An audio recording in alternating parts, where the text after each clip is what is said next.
Okay, parking lesson po kami ngayon ni Nathan, ano? Evaluation pati.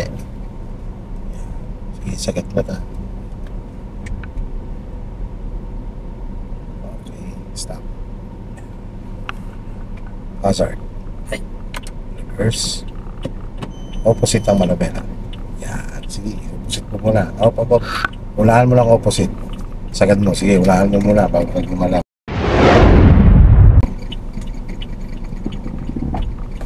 Sige.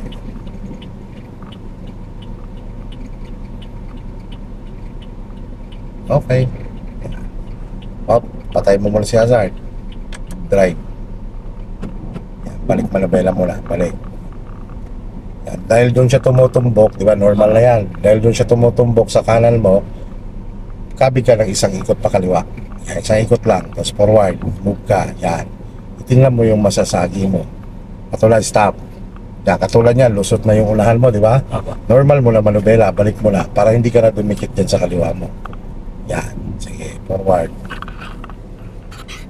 Tapos pasok ka doon.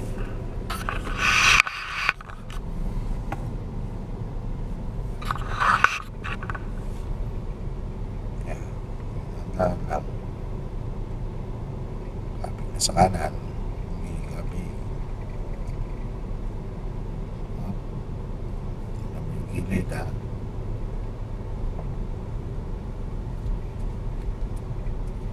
Sa pag lumiliko, saan ka lumiliko, titingnan mo yung gilid.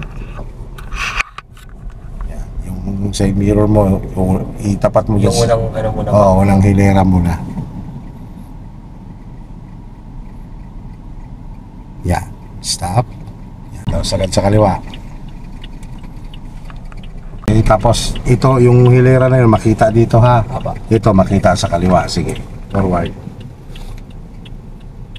Ganyan, dahan-dahan lang talaga.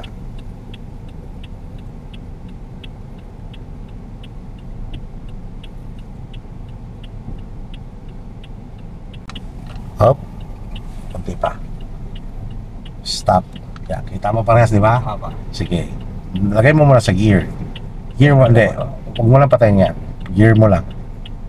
Reverse. Yan. Tapos normal mo muna manubela. Okay. Tan ganito, ha. Huwag ka mo lang bibitaw. Alam mo, napapansin mo na pinauuna ko lagi sa iyo ang gear. Kasi ganito yan, Tan. For safety kasi yan. Kasi kung halimbawa inuuna mo manubela mo, tapos nakalagay pa pala siya sa drive, baka malito ka, nakabitaw ka ng konti, tapos malapit ka na pala bumangga dyan. Pagbitaw mo, move. No, kaya dahil ang malaking space natin ay sa likod, kaya lagi nating inuuna ang gear kung saan tayo papunta, no?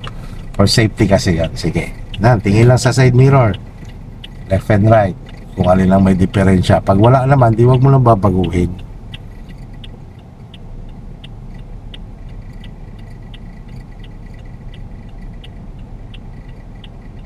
Tingnan mo lang yung cone dyan, silipin mo, itapat mo dyan ang side mirror mo. Okay na. O, sige, patay si Hazard. Lagay si drive. Kasi neutral mo na. Yan. Okay.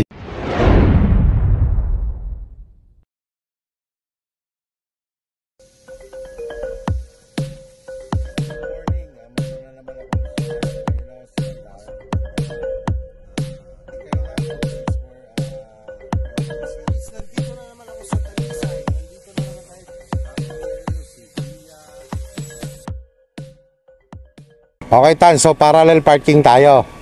So unahin natin yung 2-point technique ng parallel. So pag sinabing 2-point technique, yung spacing mo, yung gulong mo doon, yung space mo dito mga 1 foot lang. So paano mo ma-align yan? Forward ka muna. Sa side mirror mo siya kunin, no? Kasi hindi mo yan makikita sa gilid mo. So lagpasan mo muna siya, tapos sumaatras ka. Kailangan ang spacing ng gilid mo at saka itong cone na to ay mga 1 foot. Okay, ngayon itatapat mo naman dito sa cone na to itong portion nito ng kotse mo. Itong portion na to, ha. Itatapat mo doon sa cone. Pag tumapat na yun doon, sagad sa right, papasok ka dito, no? Ngayon, habang umatras ka nakasagad sa right at nakita mo na ito sa kaliwa mo, sa side mirror, sagad ka naman sa left. Okay?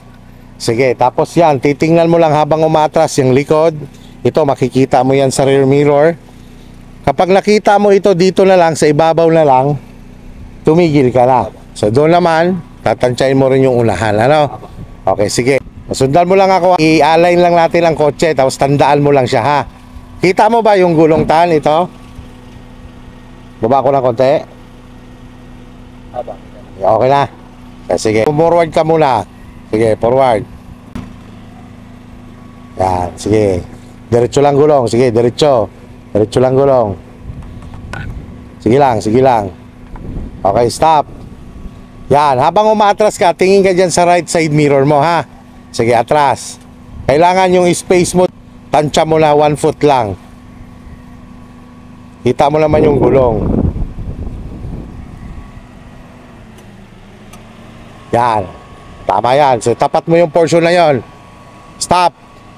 Yan. So, okay lang kahit lumagpas ng ganyan. Ang mahalaga kasi dito, tan, lumagpas ng konti yung likod mo. Hindi yung ang likod mo ay nandito pa lang, lumiliko ka na. So, tatama kasi yun dito. So, kaya mo siya nilalagpas ng konti. So, pag lumagpas na ng konti or tumapat na yung gulong na yan, sagad na sa right. Okay, sagad sa right. Okay, atras ka. Di ba pasok na yung right mo? Di ba kita mo pasok na? Mag-focus ka ngayon sa left mo, na side mirror. Sige po. Yung panghuli, di ba? Una, 1, 2, 3, yung panghuli, ha? Sige lang.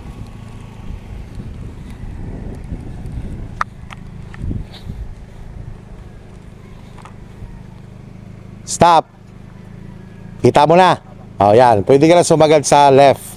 Kahit konting kita mo lang total, okay lang. Mag-focus ka naman sa right mo.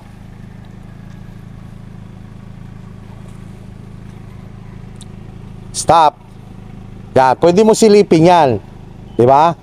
Tingnan mo, yan, pwede mo lingulin yan kung gaano pa siya kalayo. Yan, sige. Up, stop. So ngayon, dahil sagad ka na sa likod, lagay sa drive.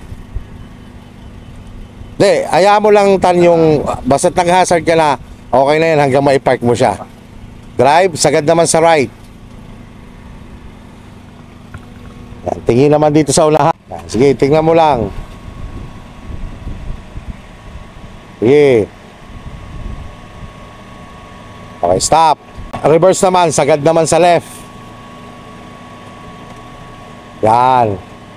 Tapos habang umatras ka tan, tingnan mo tong gilid mo na yun, papantayan, sige. Yan, tingnan mo side mirror. Sige. Sige. Okay. Stop. Diba, pantay na. O, normal mo manibela mo. 1, 2. Forward ka lang konti. Okay, stop. Yan.